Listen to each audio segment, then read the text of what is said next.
एक कामयाब रियल्टर बनने के लिए जहां पे ये जरूरी है कि आपका प्रॉपर्टी मार्केट का नॉलेज डेली बेस पे भरपूर तरीके से अपडेट होना चाहिए, वहां पे उतना ही जरूरी है कि आपके रोज के काम करने की रूटीन और आपकी डे शेड्यूलिंग बहुत ही स्ट्रांग और स्मार्ट तरीके से होनी चाहिए। हालांकि हमारी सोसाइटी में डे शेड्यूलिंग का कॉन्सेप्ट कोई खास ट्रेंड में नहीं है, लेकिन आप एक बार मेरी इस डे शेड्यूलिंग की टेक्निक को आजमा के देखें, इसको अडॉप्ट करके देखें, आपकी लाइफ चेंज हो जाएगी और आपके काम का लेवल कई गुना ऊपर चला जाएगा और आपके रियल एस्टेट के काम में आपको हैरानकुन पॉजिटिव रिजल्ट्स मिलेंगे। मैं हूं शाहिद राजा, CEO of YesProperty.pk, DHA Phase 6 Lahore.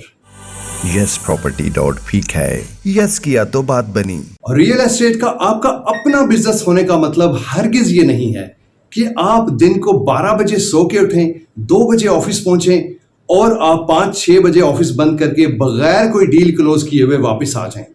देखिए, हम रियल्टर्स को अपने डे की रूटीन का, डेली का ऐसा शेड्यूल बनाना है कि ऑफिस बंद करने से पहले अगर आपकी कोई डील क्लोज नहीं भी होती तो एटलीस्ट आपकी डील मैच्योर होनी चाहिए, जो कि नेक्स्ट डे की वर्किंग में चांसेस हों जिसके मैच्योर हो जाने के। रियल एस्टेट के काम में एवरीडे की जिस शेड्यूलिंग टेक्निक ने मुझे बहुत ज़्यादा सपोर्ट किया और मुझे तेज़ी से कामयाबी मिली, मैं अपनी वो सारी टेक्निक्स आपसे शेयर करने जा रहा हूं ताकि आप भी इससे फ़ायदा उठा सकें। नंबर 1, इनकम प्रोड्यूसिंग एक्टिविटीज़, जो सुबह 9 से लेके 11 तक का 2 घंटे का टाइम है। इस टाइम में मैं इनकम प्रोड्यूसिंग एक्टिविटीज़ पे काम करता हूँ। जितनी भी ईमेल्स आई होती हैं उन तमाम ईमेल्स को डिटेल से चेक करता हूँ, उनके क्यूरीज को समझता हूँ और अपने तमाम क्लाइंट्स की ईमेल्स को फौरी तौर पे रिप्लाई करता हूँ और जो भी पॉसिबल फीजिबल सोल्यूशन होता है वो उनको सजेस्ट करता हूँ। जितने भी व्हाट्सएप पे मुझे मैसेजेस आए होते हैं, तमाम व्हाट्सएप के मैसेजेस को डिटेल से चेक करता हूँ और क्लाइंट को इन राइटिंग भी रिप्लाई करता हूँ और जिस क्लाइंट को कॉल करने की ज़रूरत होती है मैं उसको कॉल बैक करके उससे डिटेल से डिस्कस करता हूँ उसकी क्यूरी को। और इसके अलावा इस टाइम में मैं क्लाइंट्स की प्रॉपर्टीज़ को फाइंड आउट करता हूँ। जिस क्लाइंट को जिस तरह की प्रॉपर्टी चाहिए होती है, कोई प्रॉपर्टी बाय करना होती है, कोई प्रॉपर्टी सेल करना होती है, उस पे इन 2 घंटों में मैं काम करता हूं ताकि क्लाइंट्स की क्यूरी के मुताबिक मेरे पास एनफ डाटा आ जाए जिस पे मैं फर्दर ऑन वर्किंग करके अपने बिजनेस को सपोर्ट कर सकूं। कभी ऐसा होता है कि आप ड्राइव कर रहे हैं और आपको कस्टमर्स और क्लाइंट्स की कॉल्स आना शुरू हो जाती हैं। आप ड्राइव करते हुए बात तो कर लेते हैं, लेकिन ड्रॉबैक ये है कि आपको फ़ोन नंबर सेव करने का मौका नहीं मिलता। पहली कोशिश ये करें कि अगर कन्वीनियंट है तो हार्ड शोल्डर पे पुल अप करके आप सेफ जगह पे गाड़ी रोक के फ़ोन नंबर सेव कर लें और हमेशा फ़ोन नंबर्स को रेफरेंस से सेव करें। जिस तरह की क्यूरी से मुतालिक आपकी बात हुई है, आप क्लाइंट का नाम और उसकी क्यूरी से रिलेटेड कमेंट्स फ़ोन नंबर के एक सेक्शन में लिख के सेव कर लें ताकि आप जब दोबारा इस क्यूरी पे काम करने के लिए रेडी हों तो आपको पता हो कि इस क्लाइंट की कॉल किस हवाले से आई थी और आप अच्छे तरीके से इस क्यूरी को डील कर सकें। आपके लिए ज़रूरी है कि आप किसी किस्म की लीड को ज़ाया ना होने दें, किसी किस्म की लीड को इग्नोर मत करें, चाहे कोई सस्ती लीड हो या महंगी हो, चाहे कोई बड़ी डील के रिलेटेड हो या छोटी डील के रिलेटेड हो। आपको किसी किस्म की लीड को ज़ाया नहीं करना, क्योंकि आपको क्या पता कि वही एक छोटी लीड कल को सेकंड या थर्ड डील में आके बहुत बड़ी डील बन जाए और आपको रियल एस्टेट के काम में बहुत ज़्यादा फ़ायदा होने वाला हो। इसलिए आपकी तमाम लीड्स बहुत इंपॉर्टेंट हैं। Number 2, social media marketing. 11 बजे से लेके 1 बजे तक ये जो 2 घंटे का टाइम है ना, ये मैंने डेडिकेट किया है सिर्फ और सिर्फ सोशल मीडिया के लिए। मैं अपने बिजनेस की प्रमोशन 11 से लेके 1 तक 2 घंटे डेफिनेटली हर रोज सोशल मीडिया पे करता हूँ। No compromise, no questions asked, कुछ भी हो जाए मुझे ये 2 घंटे 11 से लेके 1 बजे तक रोज अपने बिजनेस की सोशल मीडिया मार्केटिंग करनी है। और आज के दौर में सोशल मीडिया मार्केटिंग के बगैर आप अपने बिजनेस को कभी भी अच्छे तरीके से अपलिफ्ट नहीं कर सकते। स्पेशली कोविड-19 के बाद से लेके सोशल मीडिया की आपको पता है इंपॉर्टेंस इतनी ज़्यादा हो गई है कि लोग खुद प्रेफर कर रहे हैं कि वो घर पे बैठ के हर किस्म की डील्स को फाइंड आउट करें। मेरे दूसरे रियल्टर्स फ्रेंड्स मुझसे पूछते हैं कि यार आप किस तरह तमाम सोशल मीडिया प्लेटफॉर्म से अपनी मार्केटिंग इतनी आसानी से और डेली बेसिस पे कर लेते हैं, ये कैसे पॉसिबल है कि आप इतना सारा काम अकेले सोशल मीडिया पे रोज कर लेते हैं, कैसे पॉसिबल है? आसान सा जवाब है इसका, सिर्फ मैंने ये किया है कि मैंने अपने ये 2 घंटे डेडिकेट कर दिए हैं सोशल मीडिया मार्केटिंग के लिए। इन 2 घंटों में मैंने कोई और काम नहीं करना होता। इन 2 घंटों में ना मैंने किसी क्लाइंट को टाइम दिया होता है किसी मीटिंग के लिए, ना ही इन 2 घंटों में मैंने बाहर किसी मीटिंग के लिए जाना होता है, ना ही किसी दूसरे काम से जाना होता है। और मुझे पता है कि इन 2 घंटों का टाइम ऐसा है कि इस दौरान कोई भी वॉक इन कस्टमर मेरे ऑफिस में आने के कोई चांसेस नहीं होते। तो जनाब मैंने अपने ये 2 घंटे कंप्लीटली डेडिकेट कर दिए हैं। डेडिकेट करना दैट मीन्स कि आप और कुछ नहीं करेंगे और नो क्वेश्चंस आस्क्ड। आपने इन 2 घंटों में सिर्फ और सिर्फ सोशल मीडिया मार्केटिंग करनी है। देखें, जब आप सोशल मीडिया मार्केटिंग को सेकेंडरी लेवल पे लेंगे ना, और आप कहेंगे चलें फेसबुक पे कोई पोस्ट लगा दी आपने, उसके बाद आप कहते हैं जी इंस्टाग्राम पे शाम को लगा देंगे या बाद में कर लेंगे, ये काम पहले कर लेते हैं। जब तक आप किसी एक काम के लिए एक पर्टिकुलर टाइम फ्रेम डेडिकेट नहीं करेंगे, आपका वो छोटा सा काम भी बहुत ज़्यादा टाइम लेने के बावजूद कंप्लीट नहीं होगा। लेकिन अगर आप डेडिकेट कर देंगे कुछ खास टाइम किसी खास काम के लिए, तो आपके थोड़े से टाइम में विद इन जस्ट 2 आवर्स आप सोशल मीडिया के तमाम प्लेटफॉर्म्स पे पोस्ट्स भी लगा सकते हैं, आप क्लाइंट्स के मैसेजेस के कमेंट्स के रिप्लाईज भी दे सकते हैं, और आपको वहां से नई जो लीड्स मिल रही हैं आप उनको भी डील कर सकते हैं। इन 2 घंटों में जो मैं सोशल मीडिया पे काम करता हूं, ट्रस्ट मी कि मुझे पूरी दुनिया से डायरेक्ट सेलर्स की कॉल्स आती हैं, डायरेक्ट बायर्स की कॉल्स आती हैं, और मुझे डीलर्स की एक लंबी चेन में नहीं फंसना पड़ता कि कोई आपके पास डील आ रही है, एक प्लॉट सेल आउट करना है, तो उसके पीछे एक डीलर है, उस एक डीलर के पीछे दूसरा, तीसरा, चौथा, 4-5 डीलर्स की चेन है। और इससे क्या होता है, प्लॉट की प्राइस आहिस्ता आहिस्ता बढ़ती बढ़ती बढ़ती बढ़ती काफ़ी ज़्यादा हो जाती है, जो कि बायर की रेंज से बाहर हो जाती है। अल्टीमेटली आपका वो प्लॉट नहीं बिकता। तो क्या हुआ, लॉस हुआ आपका। वाई नॉट के बजाय इसके कि आप इधर उधर से डील्स पकड़ें दूसरे एजेंट से, आप अपनी सोशल मीडिया मार्केटिंग करें, आप अपने ब्रांड की रिकग्निशन करें, और डायरेक्ट सेलर्स और डायरेक्ट बायर्स आपको ऑनलाइन कॉन्टैक्ट डेफिनेटली करते हैं 100%। मेरी ये पिछले कई सालों से आजमाई हुई टेक्निक है। डायरेक्ट सेलर्स चाहिए ना आपको, डायरेक्ट बायर्स चाहिए, तो सोशल मीडिया पे आएं और डेडिकेटेड 2 आवर्स काम करें। इसी तरह अगर रेंट के पर्सपेक्टिव से बात की जाए, जो प्रॉपर्टीज हम रेंट करते हैं, टेनेंट्स को हम रेंट पे लेके देते हैं लैंडलॉर्ड से, उसके लिए भी आप सोशल मीडिया से बहुत ज़्यादा हेल्प ले सकते हैं।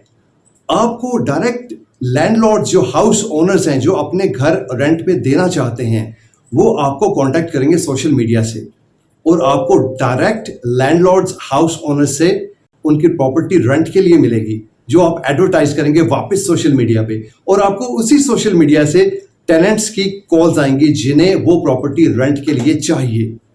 तो यूं क्या हुआ कि आपको direct seller, direct buyers, direct tenants और direct house owners social media से मिल गए। ये इतनी बड़ी सपोर्ट है कि यू वुडंट इमेजिन कि आप इससे कितना रिजल्ट ले सकते हैं, कितना क्विक रिजल्ट और जेन्युइन डील्स।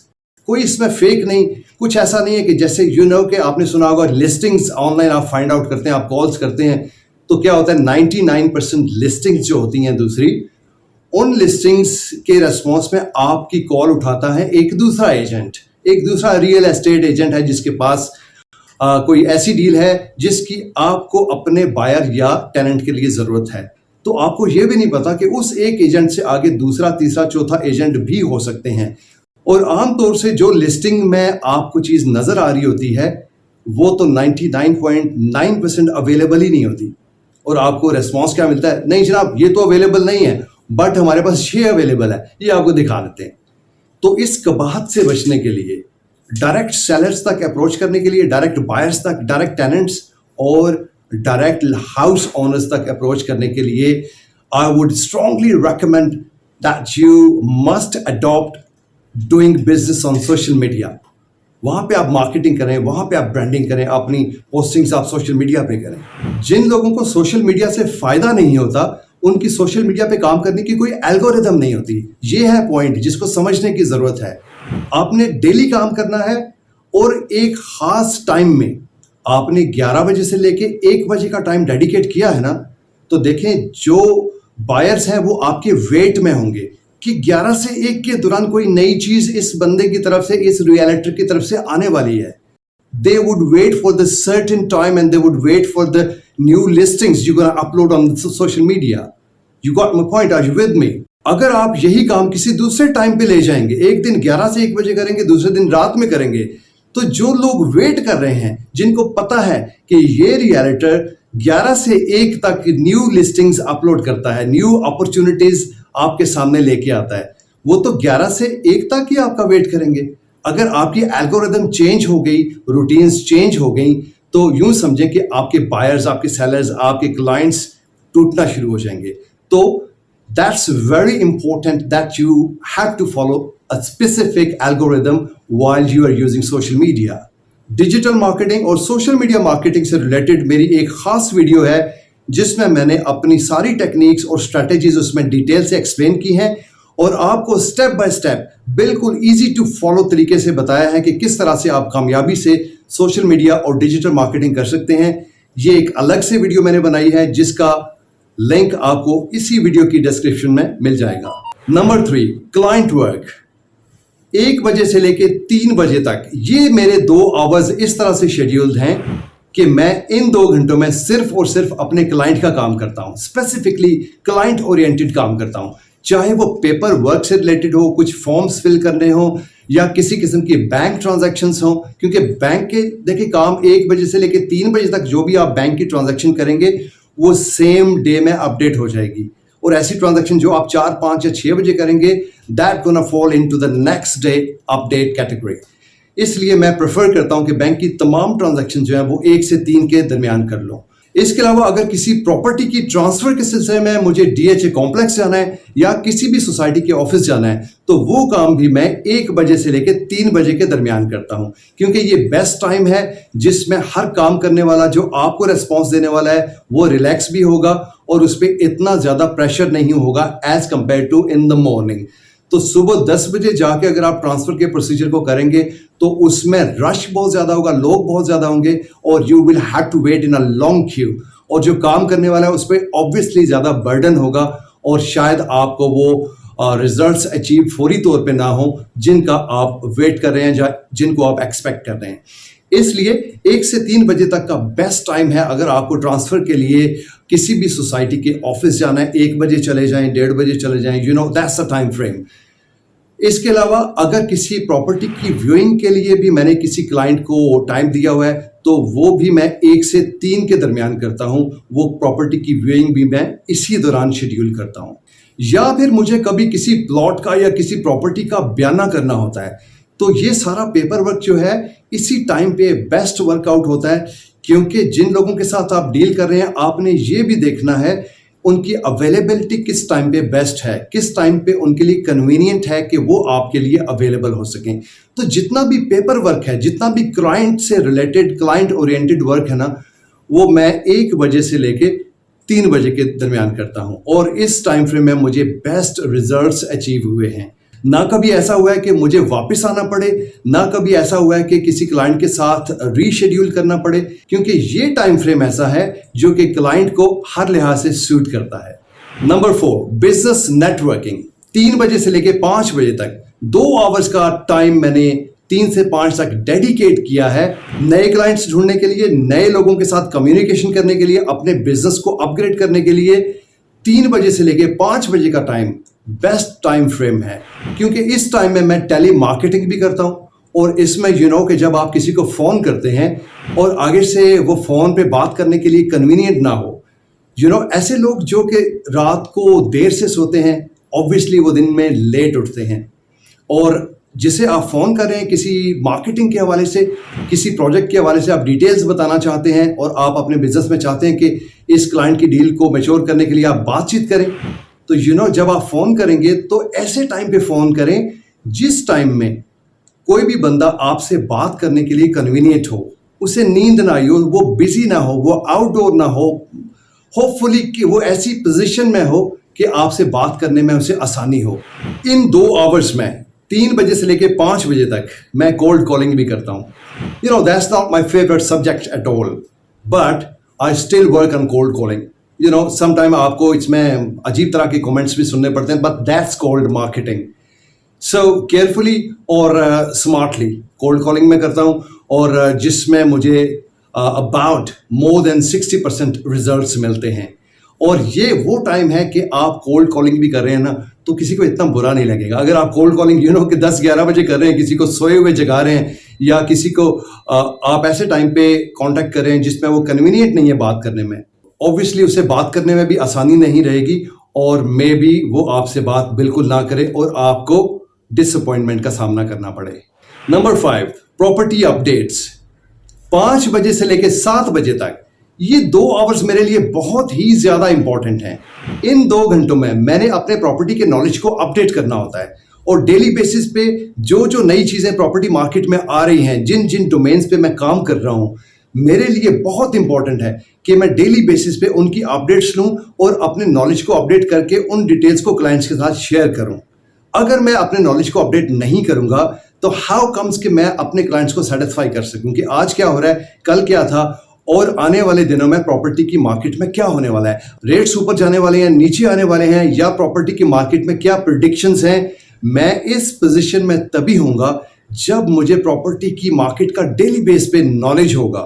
मुझे अपने नॉलेज को डेली बेस पे अपडेट करने के लिए 5 बजे से लेके 7 बजे तक ये 2 घंटे डेफिनेटली डेडिकेट करने हैं. No compromise, no questions asked at any cost. मुझे हर रोज डेली 2 घंटे 5 से लेकर 7 तक का जो टाइम फ्रेम है, उसमें मुझे प्रॉपर्टी के नॉलेज को अपडेट करना है अपने बिजनेस की रिक्वायरमेंट के हवाले से. बिलीव मी, अगर मैं एक दिन भी 5 से 7 का टाइम मिस कर देता हूं तो मैं अपने नॉलेज को 1 वीक क्या 2 वीक पीछे समझने लगता हूं. मैं सेटिस्फाई नहीं होता कि मेरे पास उतना नॉलेज है कि मैं क्लाइंट को सेटिस्फाई कर सकूं. इसलिए अपने आप को कॉन्फिडेंस में रखने के लिए, अपने नॉलेज को अपडेट करने के लिए 5 से 7 तक मैं डेली प्रॉपर्टी की अपडेट्स लेता हूं. अब कौन सी अपडेट्स की बात हम कर रहे हैं? एज यू नो कि मैं मेनली DHA में काम करता हूं, जिसमें DHA लाहौर है, DHA कोयटा, मुल्तान, पिशावर, भावलपुर, DHA इस्लामाबाद और DHA कराची, गुजरांवाला शामिल है. तो DHA से रिलेटेड जो भी अपडेट होगी मार्केट में एवरीडे की, DHA की वेबसाइट्स पे अवेलेबल होती है. हर DHA सोसाइटी जो डिफरेंट सिटीज में है, उनकी एक अलग वेबसाइट है. जैसे DHA लाहौर की एक अलग वेबसाइट है, DHA मुल्तान की एक अलग वेबसाइट है. तो आपने जिस DHA की सोसाइटी में, जो कि जिस किसी स्पेसिफिक सिटी में है, उसकी अपडेट लेनी है तो आपको DHA की ऑफिशियल वेबसाइट पे जाना चाहिए, या DHA के फेसबुक पेज को विजिट करना चाहिए. जितनी भी DHA के अनाउंसमेंट्स हैं वो उनकी वेबसाइट पे डेली अपडेट होती हैं. बहुत सारे लोगों को इस बात का नहीं पता, ठीक है. वो व्हाट्सएप ग्रुप से कोशिश करते हैं कि नॉलेज हासिल करें, या एक दूसरे से सुन के जो रॉन्ग इन्फॉर्मेशन कभी कम्युनिकेट हो जाती है, तो उससे आपका नॉलेज अपडेट सही तरीके से नहीं होता. तो I would really recommend that you must visit DHA websites और go on to the Facebook page of the relevant society. दूसरी सोसाइटीज भी हो सकती हैं. जिस भी सोसाइटी में आप काम कर रहे हैं, आप कोशिश करें कि उनकी लेटेस्ट अपडेट्स लेने के लिए आप उनकी वेबसाइट को विजिट करें या उनके फेसबुक के पेज को विजिट करें. फॉर एग्जांपल, DHA के साथ साथ अब हमने लाहौर में चहार बाग हाउसिंग सोसाइटी के साथ भी काम करना शुरू किया है. चहार बाग सोसाइटी एक ऐसी नई सोसाइटी है जिसमें इन्वेस्टर्स इन्वेस्ट करके नियर फ्यूचर में बहुत अच्छा प्रॉफिट गेन कर सकते हैं, और एंड यूजर्स के लिए भी बहुत अच्छी अपॉर्चुनिटीज चहार बाग सोसाइटी में है. चहार बाग सोसाइटी से रिलेटेड मैंने एक डेडिकेटेड वीडियो बनाई है, जिसकी सारी डिटेल्स और उसका लिंक इसी वीडियो की डिस्क्रिप्शन में आपको मिलेगा. इसके अलावा प्रॉपर्टी मार्केट में जो दूसरे अप्रूव्ड प्रोजेक्ट्स हैं, फॉर एग्जांपल DB32 है, या इसके अलावा सिग्नेचर है, और कुछ और प्रोजेक्ट्स हैं जिनके साथ हम काम कर रहे हैं. इनकी डिटेल्स भी जो रोज की अपडेट्स होती हैं, इनकी कंस्ट्रक्शन की अपडेट्स, या इनकी सेलिंग डिटेल्स, या इनके प्राइसेस की जो अपडेट्स होती हैं, इनकी वेबसाइट या फेसबुक पे मौजूद होती हैं. अगर आपको ज़रूरत पड़ती है तो you can obviously give them a buzz, और उनसे डिस्कस किसी मैनेजर से कर सकते हैं अगर आपके जहन में कोई क्वेश्चंस हैं. So I have dedicated these 2 hours from 5 o'clock to 7 o'clock to update my property related knowledge, so I can professionally deliver out my knowledge to my clients. आपका क्लाइंट तभी सेटिस्फाई होगा जब आप उसके तमाम क्वेश्चंस के answer अच्छे तरीके से करेंगे, और उसके लिए ज़रूरी है कि आप अपने प्रॉपर्टी के नॉलेज को डेली बेस पे अपडेट करें. और ट्रस्ट मी, एल्गोरिदम, मैं बार बार ये कह रहा हूं कि एल्गोरिदम बहुत ज़रूरी है. अगर आपने 5 से 7 तक का टाइम रखा है अपने नॉलेज को अपडेट करने के लिए तो रोज करें। Don't miss even a single day. आप 1-2 वीक पीछे चले जाएंगे अगर आप एक दिन भी मिस करते हैं। यू नेवर नो कि क्लाइंट कौन सी सोसाइटी के बारे में किस डिटेल्स पे जाके आपसे क्वेश्चंस कर ले। अगर आपके पास नॉलेज नहीं है, आप क्वेश्चंस का आंसर नहीं कर सके ऑन टाइम, आगे से आपने ये कह दिया ओके यार मैं बताता हूँ, या कभी आप बहाना कर देते हैं कि अच्छा मैं बिजी हूँ, मैं मीटिंग में हूँ, मैं आपको बताता हूँ, बाद में कॉल बैक करता हूँ, ये सारे एक्सक्यूजेस हैं क्योंकि आपका नॉलेज अपडेट नहीं होता। तो आपको अपना नॉलेज हर सूरत अपडेट करना है। डीएचए क्या अनाउंस कर रहा है, किसी सेक्टर में पोजेशन आने वाला है, या कोई बैलेटिंग की डेट अनाउंस हुई है, या रेट्स में किसी किस्म की फ्लक्चुएशन है, या डीएचए की तरफ से किसी किस्म की ऑफिशियल अनाउंसमेंट्स हैं, तो आपको स्पेशली अगर आप डीएचए में काम कर रहे हैं तो आपको एक एक बिट के बारे में डेली बेस पे अपने नॉलेज को अपडेट करना है। रियल एस्टेट बिजनेस के मैं अपने इन 5 पावर पॉइंट्स की लिस्ट को डबल चेक करने के लिए 7 बजे के बाद अपनी चेक लिस्ट को मार्क करता हूं कि क्या मैंने ये 5 पॉइंट्स सही तरीके से कवर कर लिए हैं, क्या मैंने इन तमाम 5 पॉइंट्स पे अच्छी तरह वर्कआउट कर लिया है, कुछ इसमें से मिस तो नहीं हो गया। तो मैं अपनी चेक लिस्ट को टिक करता हूं कि ये काम हो गया, ये हो गया, ओके आई एम सेटिस्फाइड कि आज का मेरा दिन फुली प्रोडक्टिव गुजरा। आज के दिन में मेरी कुछ डील्स या तो क्लोज हुई या मेच्योर हुई, या ऐसी प्लानिंग हुई जो कि नेक्स्ट अपकमिंग डेज में मेच्योर या क्लोज होने के चांसेस बढ़ गए हैं। बिलीव मी, रियल एस्टेट के काम को तेजी से बूस्ट अप करने के लिए आप मेरी इन 5 पॉइंट्स की पावर लिस्ट को 3 महीने के लिए अडॉप्ट कर लें। 3 महीने टिक के इस पे काम करें और इसमें किसी किस्म का कॉम्प्रोमाइज नहीं आपने करना। शर्त यह है कि डेली बेसिस पे इसी रूटीन में आपने इन 5 पॉइंट्स को अच्छे तरीके से वर्कआउट करना है, और 3 महीने के बाद आप देखेंगे कि आपका रियल एस्टेट का बिजनेस कहां से कहां चला जाएगा। शर्त है कि आपने कॉम्प्रोमाइज नहीं करना, unless you have been overtaken by events. कोई मजबूरी आ जाती है किसी किस्म की, तो देन आप उसको एडजस्ट कर सकते हैं। कुछ टाइम फिर आप संडे का लेके आप उसको कवर कर सकते हैं। So viewers, if you like my video, click the like button, subscribe my channel and click the bell icon so you can get the notification of the next upcoming videos to get a lot more knowledge about real market and property business. And I see you in the next video soon. YesProperty.pk। Yes किया तो बात बनी।